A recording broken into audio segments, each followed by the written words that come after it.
This is the BBC News with Fiona MacDonald. Ukraine's Deputy Prime Minister has said an attempt to evacuate several thousand civilians trapped in the devastated southern city of Mariupol has not gone to plan. Irina Vereshchuk blamed Russian forces for this. They've been besieging the city for 7 weeks. The governor of the Donetsk region said far fewer buses than planned had got into Mariupol, enabling only a few of those who'd gathered to board. Anna Foster is in Kiev. They've been trying for weeks to establish a humanitarian corridor on this kind of scale. They haven't really managed it since early March, despite repeated efforts from organisations like the ICRC, the International Committee of the Red Cross. We had this spark of hope today, to the point where we had the mayor of Mariupol giving people specific locations in that city, places where they could go to get on these buses and be brought out. Elsewhere in Mariupol, a Ukrainian Marine commander has made a desperate appeal to world leaders to help extract soldiers and civilians, he says, are trapped in a steelworks.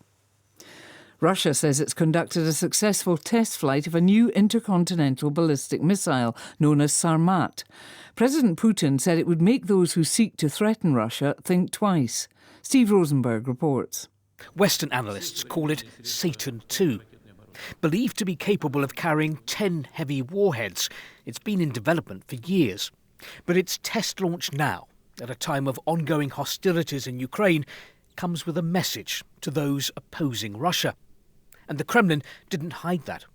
President Putin said the missile could overcome all modern means of missile defence and would provide food for thought for those who, in the heat of frenzied aggressive rhetoric, try to threaten Russia. Germany's Foreign Minister Annalena Baerbock said Germany will stop importing Russian oil by the end of the year as it moves to phase out all energy imports from Russia. Germany currently imports a quarter of its oil from Russia and 40% of its gas. The French President Emmanuel Macron and his far-right opponent Marine Le Pen are taking part in a televised debate. It's taking place 4 days before the second and final round of the presidential election. Our Paris correspondent Hugh Schofield has more. The presidential debate has been a feature of French elections since 1974. Watched by many millions of voters, it may not have ever decided the outcome of an election, but it certainly exerted a powerful influence. This time, Marine Le Pen will be anxious to avoid the disastrous performance she gave at the last debate in 2017, also against Emmanuel Macron, where her poor grasp of various subjects was embarrassingly on display. For the president's part, he will need to avoid appearing arrogant and technocratic, faults regularly ascribed to him by many French voters. World News from the BBC.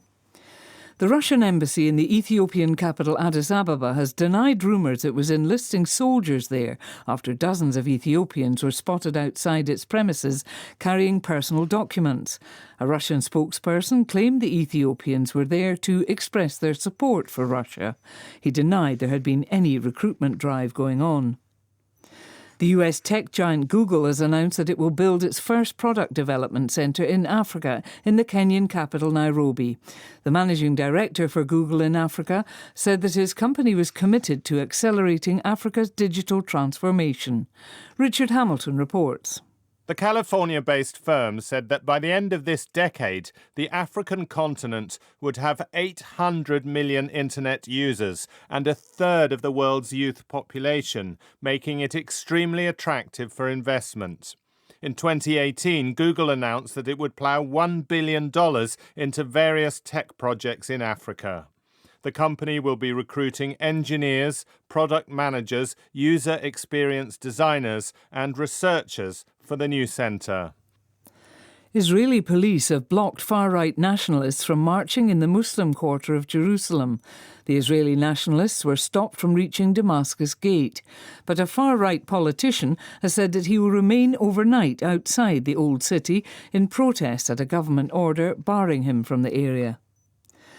A football shirt worn by Argentina's football legend Diego Maradona when he scored an infamous goal against England at the 1986 World Cup has gone up for auction. It's known as the Hand of God shirt because at a key moment in the game, Maradona appeared to have leapt and scored with a header, but had in fact cunningly used his hand. The number 10 shirt has already attracted bids of $5 million. BBC News.